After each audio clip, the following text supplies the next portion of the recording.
we've gotten Dave on his best behavior here, Chris, because really what he would like to do is just rip the whole Derek Jeter patch. I know you want to. I will. It should be. I can tell without even knowing Dave's take, or now I do know it, but I could have guessed that.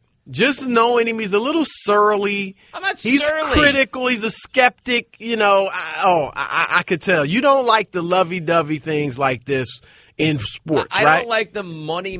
Derek Jeter, and let me give credit to Derek Jeter. The reason I feel like this so strong is Derek Jeter has always kind of played I'm a team guy. Yeah. I'm not about myself. It's about, winning over personal statistics, and I don't want to be the center of attention. And now he's agreed to a special patch for the final, couple weeks of the season or whatever? I mean, did he agree to it? And he's going to benefit from it financially. Yeah, but here's the thing. That you can't blame. That's like blaming a guy for, his jersey being sold in the park and, only two other teammates have their jersey sold. I mean, come on. He deserves it. Don't you think he deserves it? What does that even mean? Come on. No, Ruocco, explain it to me. How many Chris Broussard Yankees, is saying all right, if you got there are plenty of athletes if who 4 profit off Yankees themselves. have their jerseys in the team shop for sale, 5 Yankees, whatever, should those 5 say, don't put it in there, we don't want to stand out unless you put all, 25 players' jerseys in there? I don't mind Jeter and his jersey in the team shop. I get it. I don't mind if he's benefiting because you can go to MLB.com or MLB Shop, whatever it is, and buy a Derek Jeter jersey. Fine. I get it. I understand he wants to make money, profit from it also. But for everyone to be with a Jeter patch on their jersey for the Yankees, it almost feels like everything that Jeter has been against and it's so pro-team for his entire career, it doesn't feel like that now. You don't think the teammates want patch, that? It all gets wiped away, Dave, because of a patch? No, it doesn't get wiped away. He's Jeter, and he's an icon, and he's one of the great Yankees, one of the great players of this generation. It just strikes me as strange that a guy who's always about don't look at me, as he retires, and it's all about look at him, makes it a little more. Everyone will wear my patch on their sleeve. You know what? I don't think he is saying look at me. I don't think he's comfortable with that at all. I think that he probably is coming to different compromises with the Yankees on how they want to celebrate him, A, because they want to do so, to recognize his great career, and B, because they want to profit off of it as well. Now, I am sure there are some aspects of this that probably have rankled Derek Jeter because he knows that the Yankees are using him to their financial benefit. Sure they are. I'm pretty darn sure of that. Oh, I know they are. And I think that in this case, I can't tell you that Derek Jeter said, you know what, I want you to put a patch on the uniform because I'm going to get a certain amount of profit from it. He just might have been taken to him and said, hey, we like to do this for you. It's important to us. It'll also be beneficial for us. Are you okay with it? And maybe he says, okay. Who knows how that convinces Have you ever heard of this before? No, but I don't think there are many Derek Jeters. But you want to do something unique. That's true. the thing. You want to do something unique. He's a unique player. You Very say a great unique. player. And I know it. I know it when everybody gives him a rocking chair and a bow and arrow and a BB gun. And every time he goes, they give him a castle in Toronto, whatever. I know every time he goes somewhere that he gets this unique, unbelievable gift. I now have to watch everybody on the team wearing a Jeter patch. You think anybody on the team has a problem with it? I'm sure they don't, but I do. It's ridiculous. I mean, if the it's teammates the Yankees, are with, they don't put a name on the back of the jersey. This is with a patch on the front. Come on, you know what? You should have seen Ruocco's face when I just made that statement. I was like, they don't put a name on the back of the jersey; they put a patch on the front. Ruocco's like, hey, he makes a good point. It's not a bad point. I agree that it's a little bit strange. Now, the other part of it that's weird is a player who is still alive and playing getting a patch. I never heard of it. But here's the thing. What I agree with what Chris said is right. It's unique, and he deserves that uniqueness. You can't tell me. I don't know. You tell me the player who has been the face of the game longer, who's maintained as pristine an image, who's accomplished what he's accomplished, who's won the way he's won, who's done it in the city he's done it. I don't know who that guy is. Who's never had a whiff of PEDs or any kind of issues. Exactly. And you would have him at a higher level like a David Wright? A higher what? Just kidding. So, yeah, exactly. But if you think about it, if you just talk about his vibrance, right, and the magnetism around him, you talk to people around the Yankees who've been there forever, they'll say, they haven't seen that since Mantle. Mantle, though, had his demons. He was never going to be universally lionized the way that Derek Jeter is. I don't know. Babe Ruth, same thing. Who is the figure in the history of baseball who plays for one team this long, is this good, wins this much, and is this squeaky clean? Cal Ripken, but he didn't win as much as Jeter, and he wasn't as good a player as Jeter. He was incredibly durable, and he was a very good player, but he wasn't as good as Derek. I don't know who that is. Who's the guy? I don't know that guy exists. Exactly. But with that, Jeter, in that same vein, Jeter exists, and I'm not saying. But I'm not trying to put him on a super patch pedestal. on the. I'm not trying to put a on. halo on him. So you wouldn't find it strange if in a couple of years everybody in Denver puts a Peyton Manning patch on their... Yeah, because he hasn't spent his entire career in Denver. He's not... They had John Elway. Let him deliver a couple of Super Bowls. They didn't do it for Elway. Let him give him 2 Super Bowls in 3 years, and who knows? I mean, it could happen. I mean, what Jeter has done... He's arguably on the Mount Rushmore of Yankee players. Arguably, I mean, because they've had so many greats. But this is a unique player who, as we said, was squeaky clean in every way during an era when everything comes out. So continue to tweet at A Gunling. That's our producer, Andrew Gunling. Yeah, with a D. Hey, I had Winthrop for a long time as my producer, all right? It's a new name for me, Gunling. But it's not like it's some kind of Serbian name. It's Gunling. I've known you for years. That was a little odd, Ryan. I got to admit. I got to admit. A D in it. It's just because the D you don't really pronounce, You say Gunling.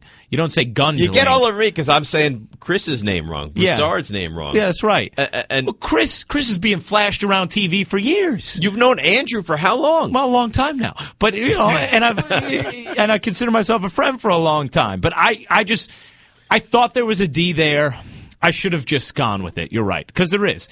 I just say Gunling. I don't say Gundling. But then you'd have to check your phone, later to make sure you were right.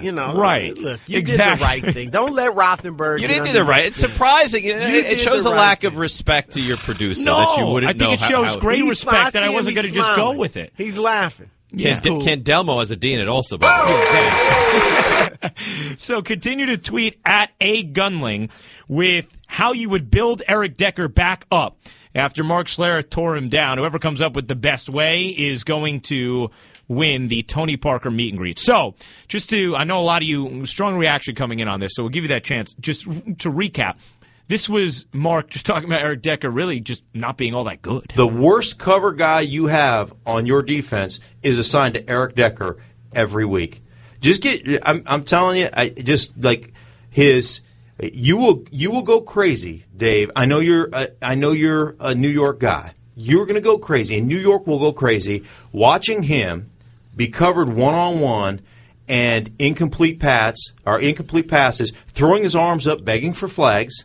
And I'm telling you, New York, get ready, begging for flags like, I was interfered with. That's the only reason I couldn't catch that ball every play, and then tripping over his own feet. Really? Going for a big play, and all of a sudden, the turf monster gets him. Bam, sniper, down. And I'll tell you what, it'll drive you crazy. And Mark really felt also that Denver got better with Decker's exit and Sanders coming to the team. Emmanuel Sanders they're not even in the same stratosphere. Wow. They're not even, it's not close. I'm just telling you, it's not that he's a bad player. He's not a bad player. He's just a product of that offense. I think what you'll see is, what do you have, like 87, 90 catches, something like that last year? You'll see him in the 40 range, 40 to 50 range. He's got 40 catches this year. That's 2 catches a game. He's going to have trouble getting open. I'm just maybe he has more just from a product that he's starting every game, but I'm telling you, I just don't think he's. I don't think he's a number 2. I really don't. He's a marginal number 2. Well, with that in mind, Ira in Staten Island. Ira, you're on the Lexus of Route 10 hotline here with Ruocco, Rothenberg, and Broussard. What do you think, Ira, about what Stink had to say about your new number 1 receiver? Well, good afternoon, guys. I'll tell you the truth. Listen, I respect his opinion. Once again, he's probably forgot more football than I'll ever know. But hardly in number 2, get your worst cover guy up. Please, give me a break. Didn't he catch 8 touchdown passes when Tebow was a quarterback? I think he caught 10, actually, that year. So he's a great red zone threat. Listen, I'm really glad you guys are talking about the offense because I just couldn't take care of that secondary anymore. With that running game, you got to remember, you got Amaro, you got to worry about. You can have Curley. Actually, I do believe Curley at the end of the year will be the team's leading receiver, most catches and most yards. But you could put Deck easily into 65 to 70 catches, if not more, and probably at least, I don't know, I'll throw out 7 to 10 touchdowns. 8. I'll go with the number 8. Listen, I saw him work up in Cortland all summer. This guy's a legitimate receiver. I don't know where Mark comes up with saying, you put your worst cover guy on him. Well, I think he wasn't saying now in Denver. Yes, he was saying that's what they did in Denver. Is he was going to get every week he got the worst cover guy from the opposing team's defense while he was in Denver. Because he was their 4th best receiver. Is that fair to say? I think you guys would agree with that. I would say that. Yeah. I agree with that. But once again, Gino's taking a lot of growth here. I think he's ready to take the next step. And I think Morningwood's smart enough to put everybody in the right position so everybody will flourish in this offense. And hopefully they'll get at least 23 points a game where they'll be, I think they'll be in a playoff push at the end of the year.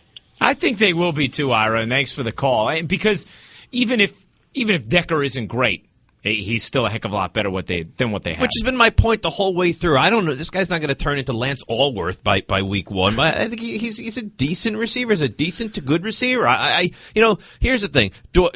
And you hear this from everybody. The Jets had nothing last year. They won 8 games, so they have so much now. They're going to be better. I don't think that holds true either. You could be a more talented team and record-wise take a step back, but you can't argue with the fact, and Chris, I look at you when I say this, that Decker makes their receiving core better than it was last year. Yes, because I agree with what Ryan said earlier.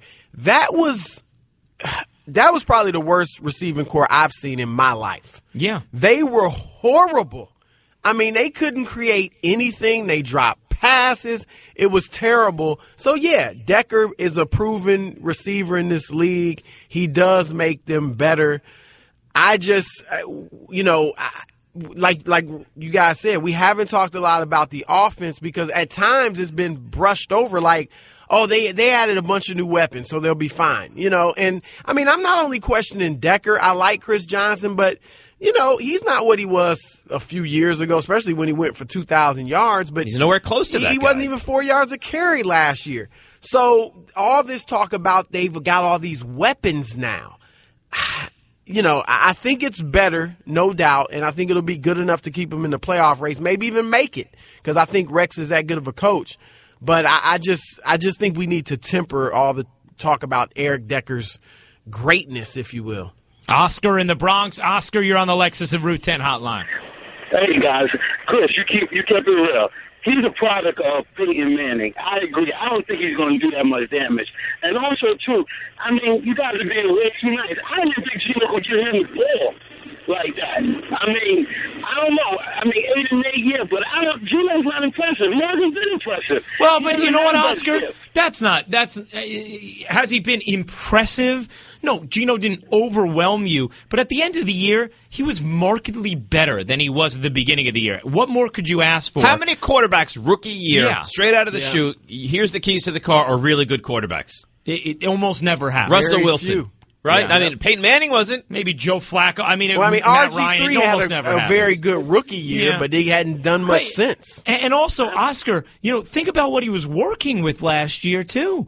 This was Geno Smith looked decidedly better, decidedly improved at the end of last year. The stock was up. You felt like, all right, you have something here, or at least there's a good chance you do. And with what? He had awful receivers. He showed me enough year 1 to make me have an interest to see what he is in year 2. I didn't watch him last. Now, could he come out and lay an egg? I think that's a possibility also, but I think it's a possibility that he's turned the corner and he's a considerably better quarterback with more weapons that can lead this team to, like Ira said, 23-plus points, because that's what you need in this league. No matter what kind of defense you have, you still need to be able to score. Steve in Long Island. Steve, you're on with Ruocco, Rothenberg, and Broussard on the Lexus of Route 10 hotline. Hey, guys, how's it going today? Good, Hey, Steve. Doing a radio show's fun, so we're Listen, cool. guys, I'm a Giants fan, so you know this is me being honest about the Jets. Decker caught 8 touchdown balls from the likes of Orton and Tebow in 2011. And then in 2012, without Julius Thomas and Wes Welker, instead of Brandon Stokely and Joel Dreesen, he still had the same numbers as in 2013 with Julius Thomas and Wes Welker. Are you eating a sandwich?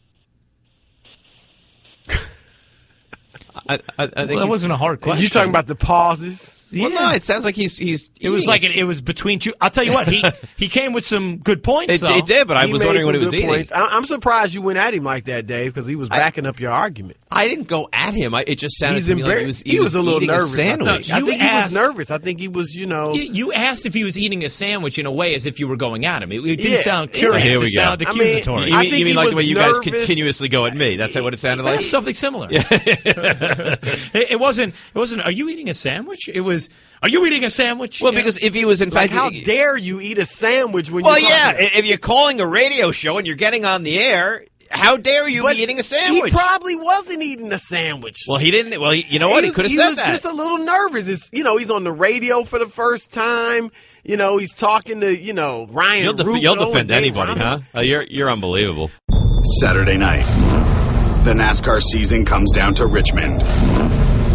After 6 grueling months of racing, the playoffs are just a week away. Newman, Biffle, Boyer, and Kyle Larson have one more shot to lock up a spot in the all-new Chase. 43 drivers battle, 16 advance, 1 race to go. The NASCAR Sprint Cup Series at Richmond, Saturday at 7 Eastern, 4 Pacific on ABC, presented by AutoZone. So, guys, we all have known for a while that the Yankees' postseason hopes are bleak. And they just haven't looked like a playoff team all year, but somehow, miraculously, they've won enough games to hang in the race.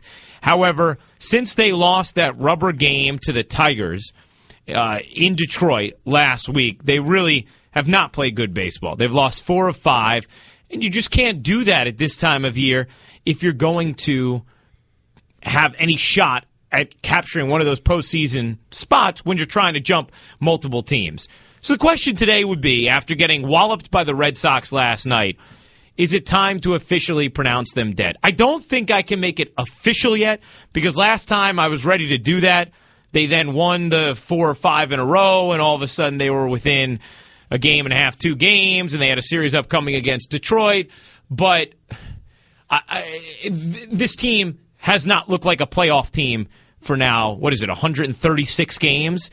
They probably would have to go 20-6 in order to make the playoffs. Is there any way, guys? I have to jump on here. This has been an average team all year long, right? That's what they are. They're 4 games over. Maybe they're 6. Their run differential is on the negative. Is there any way that the most ardent, diehard, fanatical Yankees fan, I look at you, Ryan, because that is you, can say that this team with Shane Green and no Tanaka and as banged up as they are, and Teixeira's hitting with 220-something, and Gardner's thrown out, and Ellsbury banged up, is there any way they can go 20-6? No way. But you know what? You don't officially pronounce them dead. Because let's be honest, at the beginning of the year or even 4 or 5 months ago, if someone had said all these injuries would take place, Martin Prado, Shane Green, these guys would be key players for you, and you still be in the playoff race, you still be within 5 games, you would have said no way. You wouldn't believe it. So strange things can happen.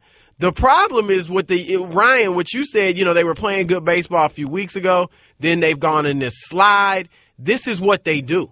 They win a series that you don't expect them to win. They win 3 or 4 in a row, and then they lose 4 or 5. They lose 3 or 4. They've been doing it all year. You know why it is, Chris? Because they're mediocre. Not that good. Yeah, they're mediocre. Because they're very mediocre. They're a mediocre team.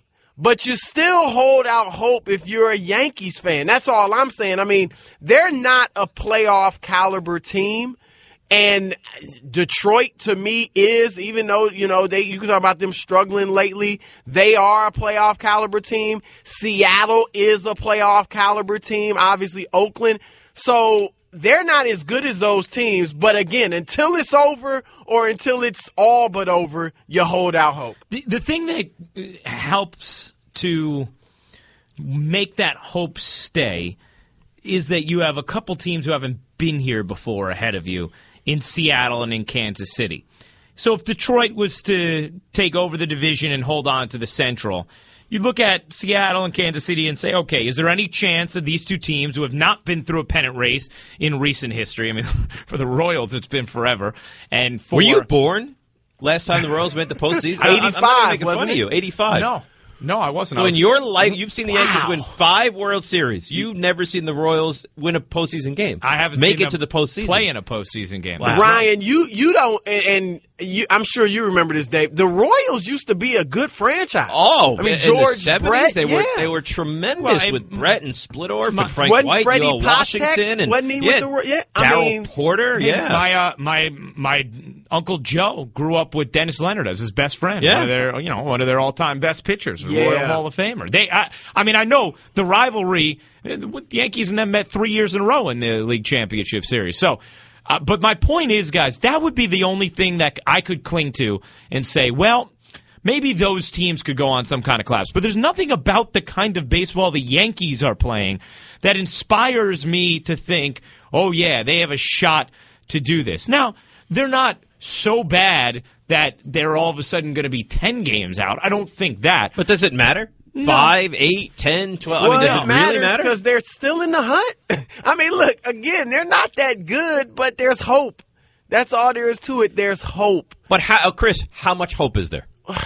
How much hope? I mean, if you're a Yankees fan, sell Ryan. I hate them. Ryan loves them. You're kind of neutral. Sell Ryan right now why in your mind there's real, genuine hope for the Yankees. Well, all I can say is look at what's happened this season. That's it. Because when I look at the roster, when I look at the injuries, when I look at the current pitching staff, when I look at the way they hit or don't hit, there's no reason for them to even be alive in September.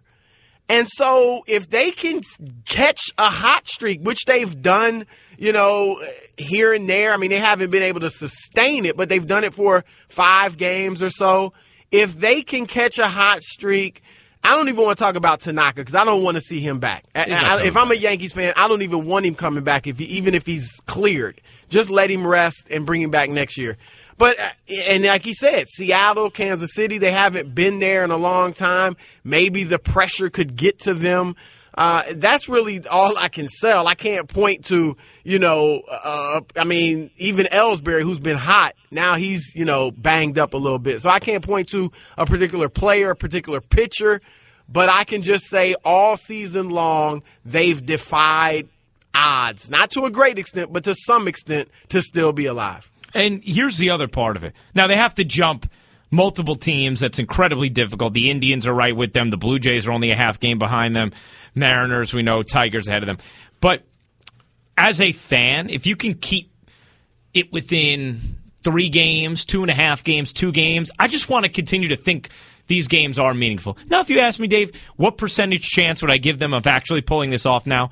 I would say less than 0.5%. That's where really? Yeah, they're that far out at this point. So there's no chance in your mind. I really don't believe there is. I just won't pronounce them quite dead yet because there's still a month of baseball I understand. left. That is the only reason. And you know what? I agree with that And in logic. fairness to them, they're the Yankees. So maybe they're not the 98 Yankees, but they still wear the pinstripes, and there's some aura about the Yankees. And as a non-Yankee fan, I think all my non-Yankee fans can kind of understand that every time we've counted this team out for the last God knows how long, they always somehow find their way back into it and win huge games and get fortune, or, Shane Green comes out of nowhere, or this pitcher that was, I could just envision Chris Young as a Mets fan. Chris Young coming to the Yankees and hitting like 500 over the final month of the season. So I agree they're not done, but really they're done. Are you one of those people, Dave, who, even though you hate the Yankees, you like to see them in the playoffs so that you can root against them? No, I mean, look, if they get there, I root harder against them, but no, I'd prefer they don't go. Look, I don't hate the Yankees, but I am kind of one of those people. When I find myself kind of pulling against them when they're in the playoffs, and then when they're out, I've been here a little longer now in the New York area, so I'm starting to get a little bit of love for the Yankees.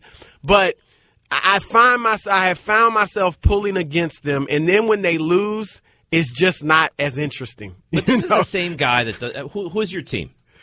Me? Yeah.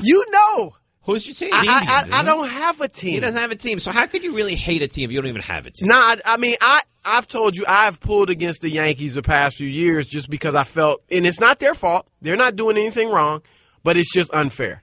Economically, I don't like the system. It's why we talk like Kansas City. I mean, okay, they're having a nice year here, but they can't compete regularly.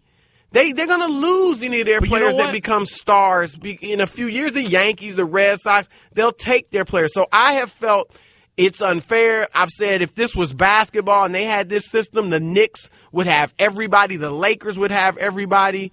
I think it's a problem in baseball, and that's why I kind of root for the underdog when they're facing the Yankees. Saturday night, the NASCAR season comes down to Richmond. After 6 grueling months of racing, the playoffs are just a week away. Newman, Biffle, Boyer, and Kyle Larson have one more shot to lock up a spot in the all-new Chase. 43 drivers battle, 16 advance, 1 race to go. The NASCAR Sprint Cup Series at Richmond, Saturday at 7 Eastern, 4 Pacific on ABC, presented by AutoZone. Let's take you around the NFC. We won't go east, South, but we will go south. So we begin with the NFC South. This division, I think, is going to have a lot of talent this year. I do think that Carolina takes a step backwards. Their defense played so incredibly well last year.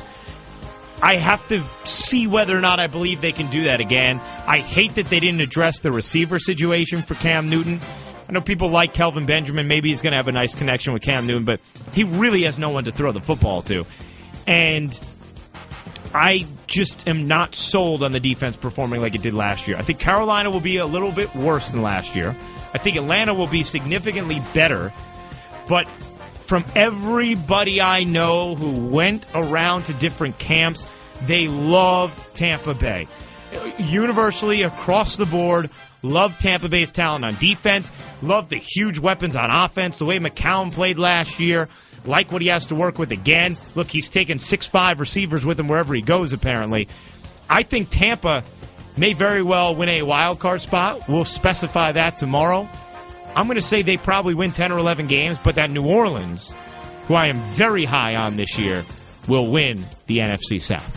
I'm going to agree with you. I think the Saints. See, here's the advantage the Saints have. At worst case scenario, they're 7-1 at home, right? Which means you go 500 on the. What are you doing, by the way?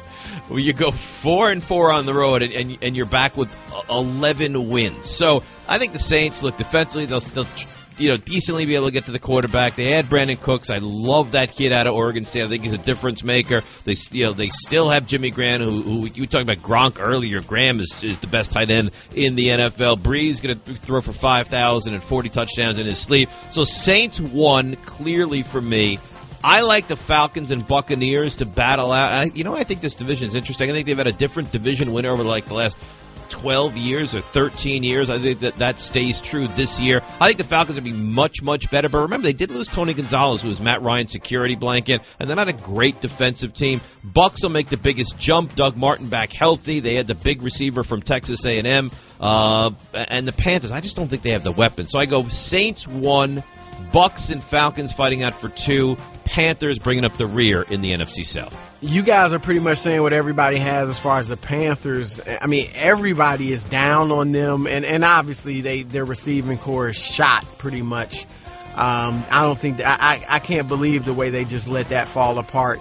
I like Cam Newton, so I hope they're in the hunt. I hope last year wasn't just an aberration with that team, but I really don't see them winning this division. I think Atlanta, like you said, Dave, they'll be a lot better. You got Julio Jones back. Even though you lost Gonzalez, Jones is going to help a lot with Roddy White. And then Tampa, I think they're going to be tough. I think they'll be in the wild card hunt. I like Lovie Smiths and some of the changes he's going to make. But I have to, at the end of the day, I think it's clear cut that the Saints are the best team in this division. Next up, NFC North. Well, the NFC North is intriguing. I am going to pick the Lions to win this division. Ooh. Yeah, I know that it is not the steady or stable pick, but for a long time I felt like they have incredible talent and they haven't put it together. And I do think that they have the head coach to do that in Jim Caldwell. Matt Stafford I don't totally trust. I've seen him too much be sort of absent-minded late in games, but they added even more artillery to the offense now with Eric Ebron up the middle and Golden Tate, who will be a very good target. And they still have a ton of talent on the defensive line. Their secondary could have some question marks, but I like the Lions. I think they win the division. I also think the Packers and Bears will be incredibly competitive, somewhere around 8 to 10 wins between those two teams. But, you know, Aaron Rodgers' Packers teams, as good as Aaron Rodgers is, they have not been a lock for 12, 13 wins. It's not what they've been. I think the division's poachable for that reason. I give it to Detroit. What say you, Chris? Well, I'm a huge Aaron Rodgers fan. I think this dude's terrific. I think he's better than Brett Favre was. So I'm going to pick them. I think Julius Peppers will help the defense. Obviously, Eddie Lacy now. I think it gives them same thing last year, but gives them a much better running game. And I think coming off last season, disappointing, I think they're going to come out and have a great year. I'm with you, though, on Detroit. I've got Green Bay winning the division, but I'm with you. I like Detroit a lot. I do like them to make the playoffs as a wild card. I think Caldwell can help Stafford to a large degree. I think some of his issues have been mental, decision-making, things like that. So I think Caldwell will help him. With Ndamukong Suh being in a contract year, I think he's going to have a great year. I think he's going to control himself. In terms of some of the unsportsmanlike penalties and things like that. So I think Detroit's going to be tough. And Chicago's going to be okay. I just don't have a ton of faith in Cutler. So I've got Detroit as a wild card, Green Bay winning it.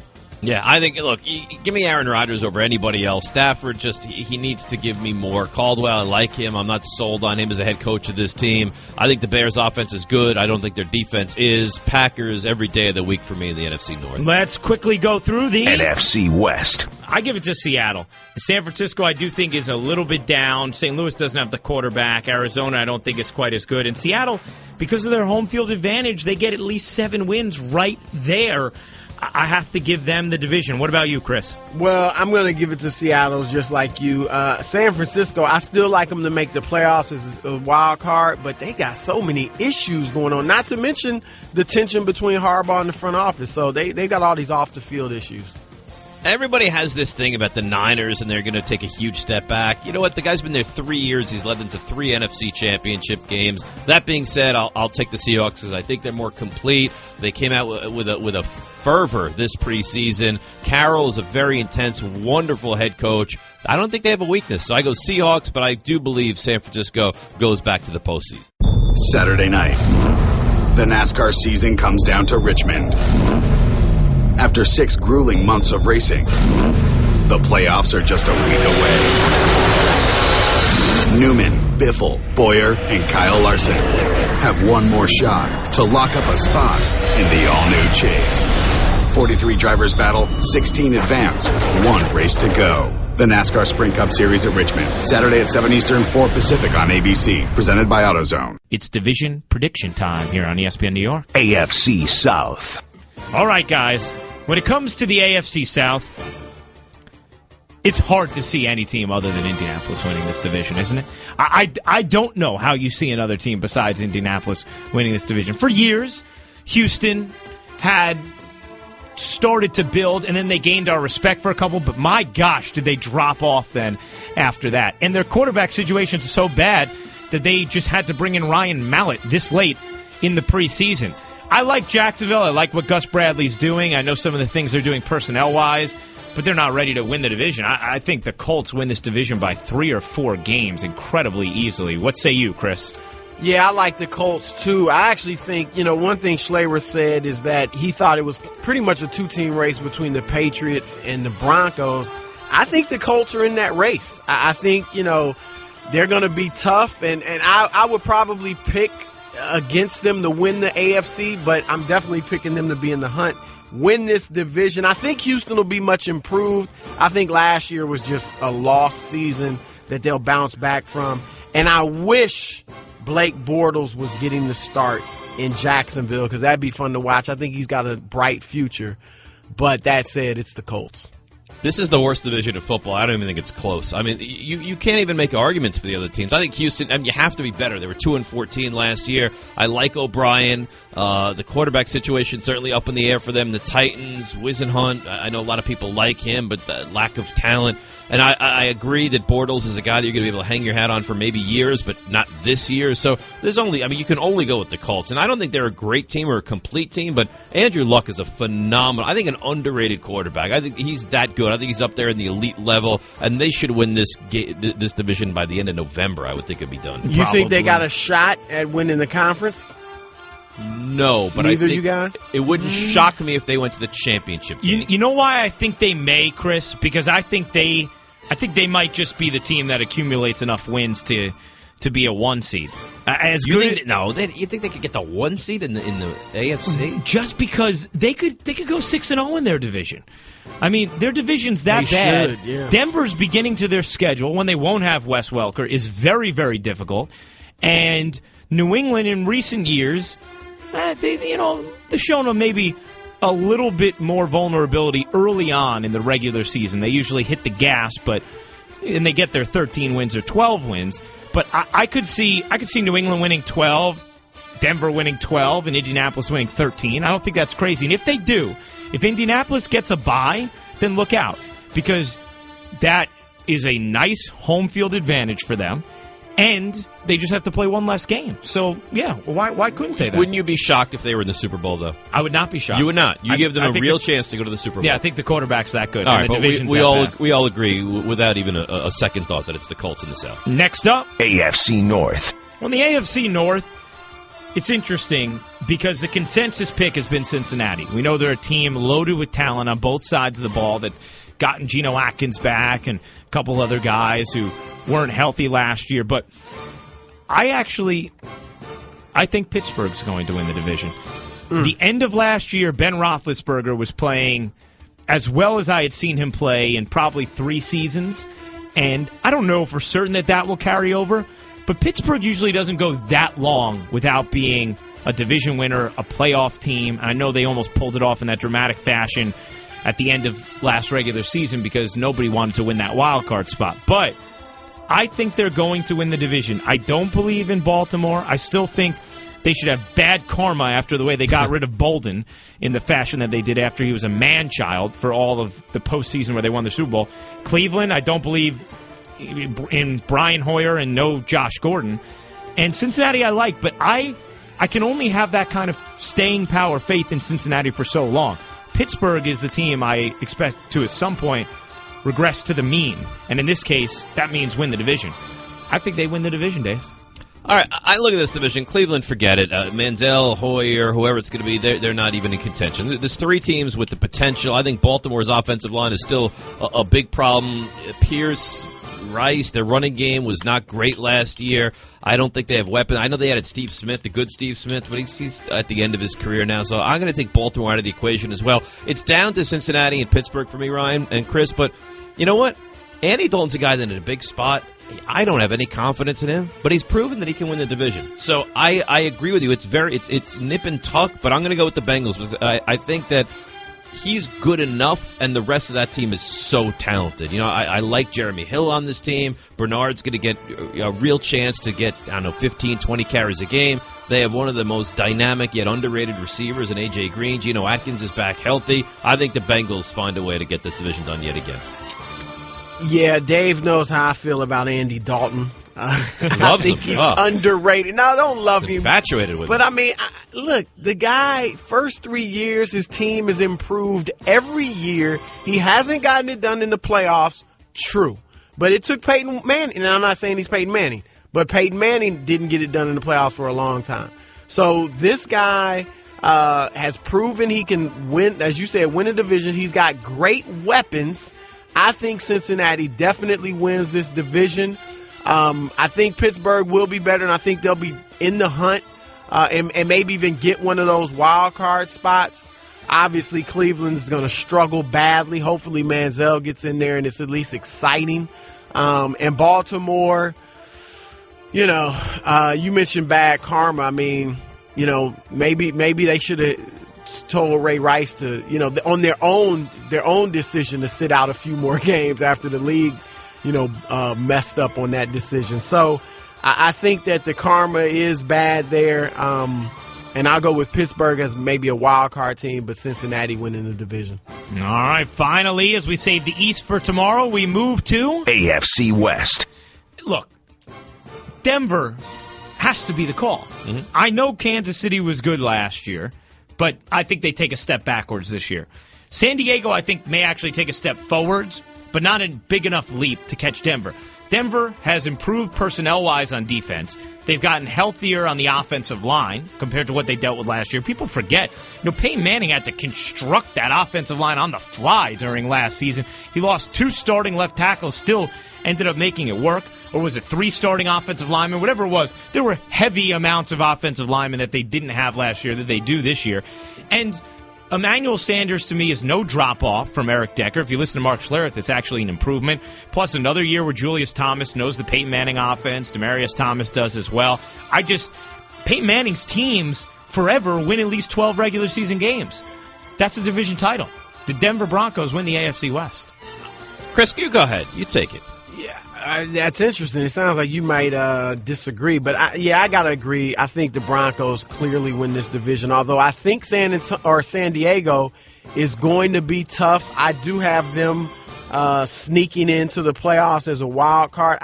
Phillip Rivers, I love him. I mean, we know he's got a few warts here and there, but I really like him. And I'm looking at him like, you got to get it done. I know it's not all on him, but he's got to get it done. At one of these seasons, he's got to get it done. And I think this year they'll have a good year, not good enough to win the division, but I think they'll be better than Kansas City. I think they drop off a little bit, don't have them making the playoffs. And obviously Oakland is pretty much a joke. Yeah, I wasn't setting you up for anything, Chris. I was just trying to be respectful to give you a chance. Oakland's going to stink. They're going to stink again. I think the Chiefs take not a small step back. I think the Chiefs take a huge step back and, or I don't know, about a 500 team. Chargers I like him a lot. I like Matthews. He was actually healthy for the full year. This Ladarius Green kid at tight end I think is going to be taking that next step as far as one of the elite tight ends in the league. And I think Phillip Rivers is an underrated quarterback. But all that being said of how good San Diego may be, Denver is clearly the class of that division. They add DeMarcus Ware. Remember, Von Miller barely played last year. Ryan Clady comes back. Peyton's still so good. Emmanuel Sanders, no Welker. They'll be fine. Denver with no doubt. I have no doubt in saying comfortably Denver wins the West. Saturday night, the NASCAR season comes down to Richmond. After 6 grueling months of racing, the playoffs are just a week away. Newman, Biffle, Boyer, and Kyle Larson have one more shot to lock up a spot in the all-new Chase. 43 drivers battle, 16 advance, 1 race to go. The NASCAR Sprint Cup Series at Richmond, Saturday at 7 Eastern, 4 Pacific on ABC, presented by AutoZone. Mark, let's just, before we get to the football, I want to throw this because I think you should, because he's going to laugh. He's going to laugh at this. No, he's not. Dave has a problem with Derek Jeter getting a patch, which is going to be worn by every Yankee player from Sunday on through the end of the season. It's ridiculous. And somehow the example, he brought up Peyton Manning, and what if Denver wore that? I said, well, that's not the same. I was like, they had Elway there. He's like, well, what about Elway? And I said, well, you know what? Let's ask Mark. If they had said to you, if you knew it was John's last season as a Bronco, and they said, the last 2 weeks of the regular season, we're going to put a John Elway patch on your uniform, how would you have reacted to that? Boy, that's interesting. I go back to the Larry Bird thing about Paul George when he was asked if they're going to roll a patch. He goes, he's not dead. Yeah. Right? It would have just been a really interesting. I mean, if they're throwing a patch on my jersey, would I wear it? Yeah, it would be it'd just be kind of weird to me. Yeah. It'd be very strange to me. Like, he's still playing for the team. It's right behind you. Right. I mean, it just is. It's just kind of a strange. I understand honoring him. have you not honored him the whole entire season? Have you not? I mean, I get it. He's the great Derek Jeter. He means so much to the New York Yankees. He's the captain. He gets all that stuff. I get it. I think as a player, and I was a marginal player, so I just think if I was a great player, I would feel a little bit uncomfortable with the organization putting a patch of me because I'm such a team-first guy. See? It's weird. I'm such a team-first guy that my perspective is, I've always looked at life in general, and especially being a teammate, is part of my responsibility is to make great sacrifice for the team, put others first. That's always been kind of my philosophy, especially in team sports, and that to me is I'm allowing you as a team to put me ahead of everybody else, and that to me is not what Derek Jeter has been his whole career. So it kind of is counterintuitive to what he has meant to that organization. So it's just strange to me. If it was me, I would not want anything to do with a patch honoring me while I was still playing. Thank you.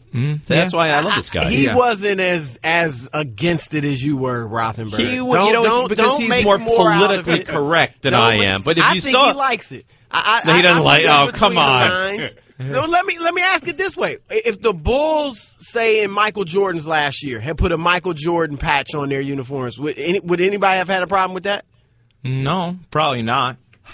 Probably not, but would I don't know. I just don't. It just Jordan feels, probably wouldn't have either. Yeah, Jordan. I think he suggested it a few times. Yeah, sure did. That's a different story. But to me, it's just kind of in my mind, it's counterintuitive to what Derek Jeter has always been: steady Eddie, show up every day, play his butt off. Foul balls off until he gets one that he can loop over the second baseman's head. I mean, that to me. Hit the ball to the right side with the guy in second, nobody out. He plays the game the right way. Right, and so it's just kind of, in my mind, it's just kind of counterintuitive to what I know Derek Jeter to be, or at least what my perspective of what Derek Jeter is. Mark Schlereth hanging out with Ruocco, Rothenberg, and Broussard here on ESPN New York 98.7 FM. So, Mark, earlier today I was driving in because obviously you were in the meeting. We had this big talent meeting up in Bristol, and I was listening to Mike and Mike, and I was shocked when I heard Greeny and Golick's NFC East picks. Not shocked that they had the Eagles winning the division, but shocked that they had the Giants winning 4 games and 6 games, respectively. I believe Golick had the Giants winning 4, and Greeny had them winning 6. It could have been flipped, but I think that's the way it was. And I thought, even if I don't see them being that good, can I see them being even worse than last year? So let me ask you, could you see this Giants team being worse than last year? Yes. Wow. Yeah, I think there's a couple of different things that happen to football teams. It happens to everybody. When you make mistakes, when draft picks don't pan out, when you don't develop depth as a football team, what ends up happening to you is you neglect an area of strength from a depth development standpoint to focus on the things you keep missing on. Whether those things are wide receivers, whether those things are running backs, whatever those things are, linebackers, secondary help, right? All those things that you go and you continue to chase that don't pan out for you as a franchise. You make those mistakes. What ends up happening to you? You end up neglecting an offensive line that, 6 years ago was pretty good. Now is garbage. Then you end up neglecting a defensive line that was as deep as any D-line in the National Football League that now is no longer deep. And so the core of your football team, which is your line of scrimmage, has radically diminished because of your neglect of that position, because you were chasing other positions that you failed on. And what ends up happening to you now is you failed on those DB positions, those linebacker positions. You failed with guys like Hakeem Nicks that didn't work out. You failed in all these areas that didn't work out. And now the one position you had that was of strength is now also a position of weakness. And now your whole football team is decimated. Your whole football team is very average, and that happens all over the league all the time, and you see it kind of cyclically go through different teams because of bad drafting and bad free agent acquisition. So if this is a cyclical thing and the Giants are at the end of this run, right, moving, is it time to – if they go 4-12 or 6-10 like Golick and Greeny said, or you think they're going to be bad, is it time to move on from Coughlin and start a new regime with the Giants? Well, that's always one of those guys, and you understand this as a football coach or as a player, you understand the nature of this business, win at all costs or be gone. And that's an organizational thing. He's always on the hot seat. He probably didn't pick the players. I'm sure that that's Jerry Reese's job, and I'm sure that's the direction they've gone in. But certainly you're going to look at that, and the way the league is now with these young, hot offensive commodities that are coaches, either offensive coordinators or the Chip Kellys that come from the college realm. That seems to be a very trendy thing to do. I personally think stability in the NFL is strength. I really believe that. And Coughlin is one of those guys that provides stability, and we've seen him change, and we've seen them have great success. This is more of a personnel issue than a coaching issue. So I would say no. Is it time to move off of him? No. It's time to get him better players. But that's not necessarily how the league works. They're going to do what the owners do what they do. And a lot of times it's change for the sake of change, simply because that'll, shake things up, and at least we'll get a fan base that will give us a hall pass on being, crummy for 2 years, if that's what ends up happening to us. Mark, I was going to ask your thoughts on the Giants' offensive line, but I think you summed it up pretty well with the word garbage. Garbage? So, yeah. So we'll move on to the Jets. I think in the AFC, I think the division winners are pretty clear, or favorites are pretty clear, but I feel like the wild card spots are wide open in my view. What do you think the Jets' chances are of making the playoffs? I don't think they're good. I think defensively, obviously, is always a strength of Rex Ryan. Their front seven, their ability to stop the run, they're outstanding on all those fronts. Their secondary is beleaguered by injuries, and from a talent standpoint, they've lost a lot of talent there. Rex has always been great. The Jets have always been great under him of creating pressures through design. And that takes timing, that takes, effort, but you also have to leave guys on islands. You have to have one-on-one coverage to be able to do that, because I don't look at them as having a commodity as a pass rusher. They just don't. They create pressure through design and through scheme. So that part, I still think they're going to be pretty good as a defense, even with that said, even though they're lacking in the back end of that secondary, they're lacking in the back end of that defense. The question mark to me, there's just too many variables on the offensive side. You're trying to develop a Geno Smith and make him your franchise guy, or seeing if he can be a franchise guy. Can you truly evaluate Geno Smith when you put Jeremy Curley and Eric Decker as his go-to receivers, and who was a tight end, Cumberland? Do you truly have the people around him to really know if that guy is going to develop? Because regardless, if they go 8-8 again this year, or let's say 7-9 or 9-7, somewhere in there, all right, based on playing great defense and controlling line of scrimmage and running the ball, have you learned anything this year about Geno Smith? And I would say the components around Geno Smith would really limit your evaluation process on whether he can play quarterback in this league or not, or if he can be that guy, because I think they're so. I think they're you don't think they improved? improved? You don't think that bringing in Decker, drafting Jason Morrow, Chris Johnson, doesn't move you? He doesn't like Decker. I like Amaro, but he's a pass catching tight end. Right. Decker, in my mind, was your fourth option in Denver. And that's the talent that I think he has. I think he's a marginal number 2 at best. Wow. But he's still better than what they had. Mark. See, yes. Dave and I have been arguing about this. I agree with you on Decker. I think he was I don't want to totally shoot him down, but he was largely a creation of Peyton Manning, even though he was okay with Tebow. Well, think about this, and I'm with you, Chris. Think about this. You got a double Welker in the slot. You got Demaryius Thomas, who's a beast, and you got Julius Thomas at the tight end, who's an absolute beast. They run a 3 wide receivers. They're base set. They don't carry a fullback on their roster. The worst cover guy you have on your defense is assigned to Eric Decker every week. Just get. I'm telling you. I just like his. You will go crazy, Dave. I know you're a New York guy. You're going to go crazy, and New York will go crazy watching him be covered one-on-one and incomplete passes, throwing his arms up, begging for flags.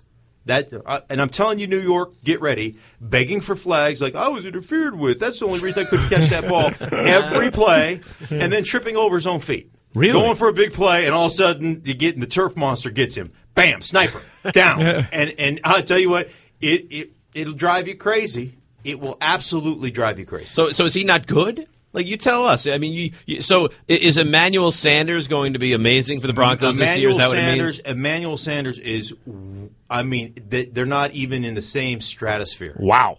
They're not even, it's not close. I'm just telling you, it's not that he's a bad player. He's not a bad player. He's just a product of that offense. I think what you'll see is, what do you have, like 87, 90 catches, something like that last year? You'll see him in the 40 range, 40 to 50 range. He's got Tops. 40 catches this year? That's two catches a game. He's going to have trouble getting open. I'm just that maybe he has more just from a product that he's starting every game, but I'm telling you, I just don't think he's I don't think he's a number 2. I really don't. He's a marginal number 2, number 3 receiver. That's what I think of him. But it's interesting to me. It has me rethinking. Yesterday I said I was starting to lean towards thinking each of these teams was going to win a wild card spot. And now, and you know how much I value your opinion, now I'm thinking, boy, you don't see either of these teams as playoff teams, do you? No, I don't think either of these teams are playoff teams. I mean, I look at the Jets, and like I said, the Jets will win the battle of just being physical in the trenches. But just to give you kind of, as you walk into any offensive meeting room, they have these goal charts of what we want to accomplish. And the season it's always broken down into 4-week segments, right? The first 4, the second 4, right? So that gets you to 16 games, right? And part of the goal chart is, number of first downs and third down efficiency and all this stuff. There's one that always blows me away that people don't really comprehend.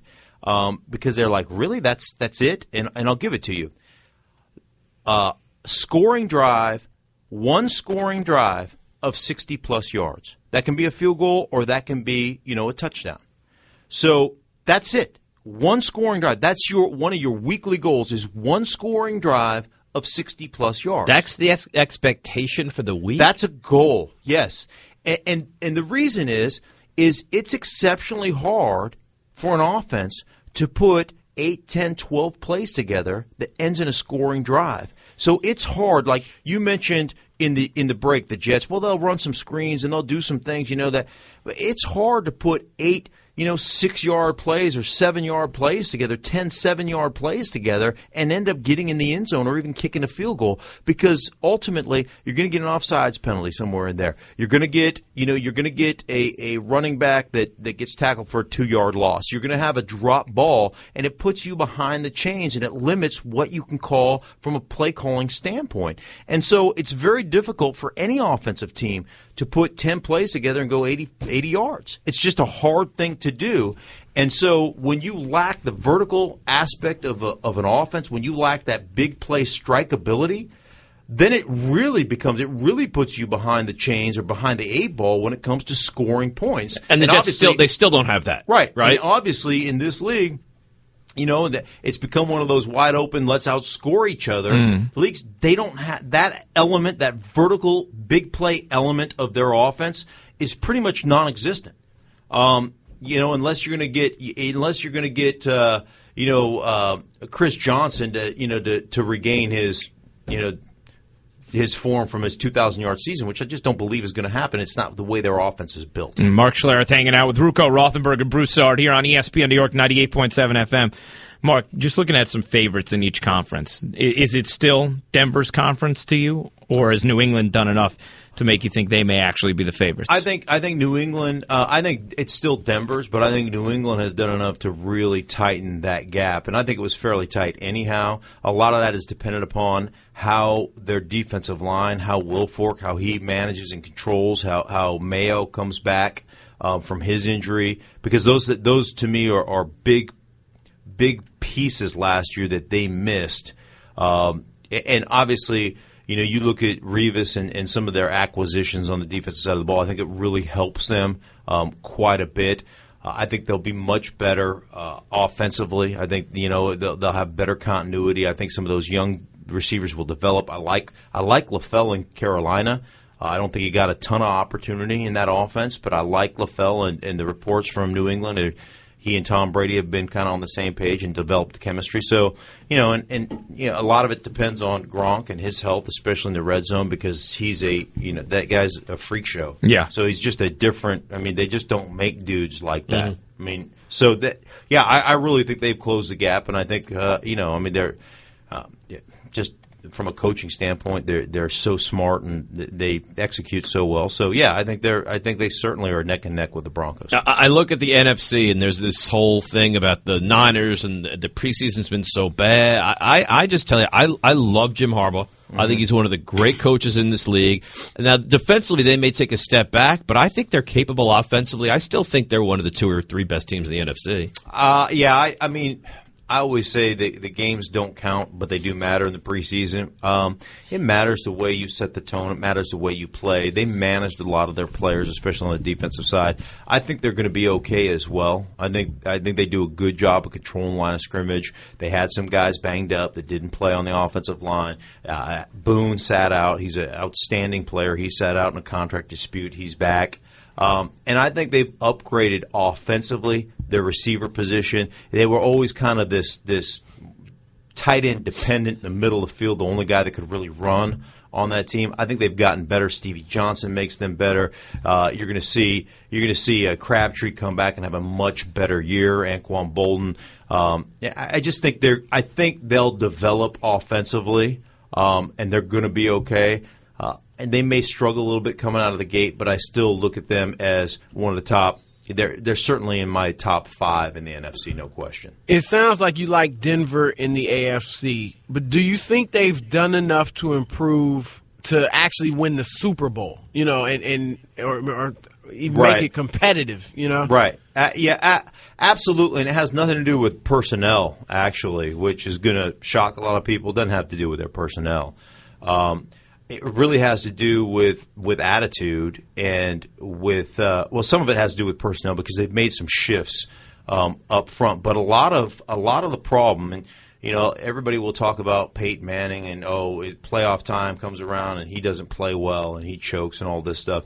A lot of that is based on the offense they run, and the problem with the offense they run is the defense actually dictates to you what you're going to run when you're a call-it-at-the-line-of-scrimmage football team. Mm-hmm. So if you get a certain defensive look, well, that's going to make me run the ball. If I get a different defensive look, it's going to make me throw the ball. And you don't get to the point where you actually dictate to a defense. They dictate to you. The Seahawks dictated to Denver. Denver couldn't hold up from a pass rush standpoint. Peyton Manning started getting hit. Turnovers ensued, and it was a lopsided affair.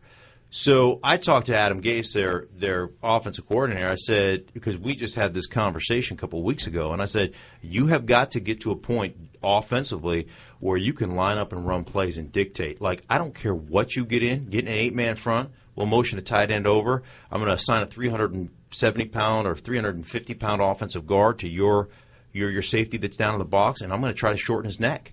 And we're going to play that game. We're going to play that smash mouth game. And part of the problem with that calling plays at the line of scrimmage, it tends to make you a more finesse and less physical team. And that's part that they've worked on, and it's part of what they're trying to accomplish. And they took their right tackle, moved him into guard. They get Clady back. That's going to help them a lot. That's going to be a big difference for the Denver Broncos this year because the first play of preseason against the Seattle Seahawks, Peyton Manning, nobody noticed it. I did. Peyton Manning lined up under center and turned around and handed the ball off. It was a call-it-and-run-it play. And you never, ever saw them do that last year. And it's a conscious decision that they know come playoff time against physical teams, They gotta be especially tougher. Super Bowl, they're going to have to be tougher. Peyton's on board with that. He understands that, what you were saying. I think he's never been on board with that in the past, but I think being under John Elway and understanding how John Elway, remember John Elway won Super Bowl 32. He had a 52 quarterback rating, and Mike Shanahan told him before the game, you are not winning the MVP of this game. To win this game, we're going to have to run the ball, and we're going to have to do these things, and you're not going to have a good statistical day. John Elway said, I'm in. Do I get to hoist a Super Bowl championship? Right. And I'm in, brother. I'll do whatever it takes. And I think Peyton's at that point of his career, like, I don't care. I want to win a championship, so I'll do whatever I have to do to get that done. Mark, great stuff. Thanks for hanging out extra Absolutely time. fun. And, whenever the day comes, 20, 25, 30 years from now when you're leaving ESPN, I just want to say I'll have no problem wearing a Mark Schlereth patch. I will have no problem with it whatsoever. By the way, if he ever Wear it gets right into on the my hall, lapel. if he ever gets into the hall, do you know who gives his induction speech? Who? Dave Rothenberg. Are you serious? That's right. What kind of deal did you guys cut? Well, a very good one for me. Yeah, and a very bad one for you, Mark. We're going to have to talk about that. But, hopefully that day comes. I can't wait. I've never even been on the ballot. I'm not getting on the hall. I think I made a pretty safe investment there. Yeah, I think so. I'm All right. excited Well, for it. Mark, good stuff. We appreciate the time, my man. That is Mark Schlereth. Saturday night, the NASCAR season comes down to Richmond. After 6 grueling months of racing, the playoffs are just a week away. Newman, Biffle, Boyer, and Kyle Larson have one more shot to lock up a spot in the all-new Chase. 43 drivers battle, 16 advance, 1 race to go. The NASCAR Sprint Cup Series at Richmond, Saturday at 7 Eastern, 4 Pacific on ABC, presented by AutoZone.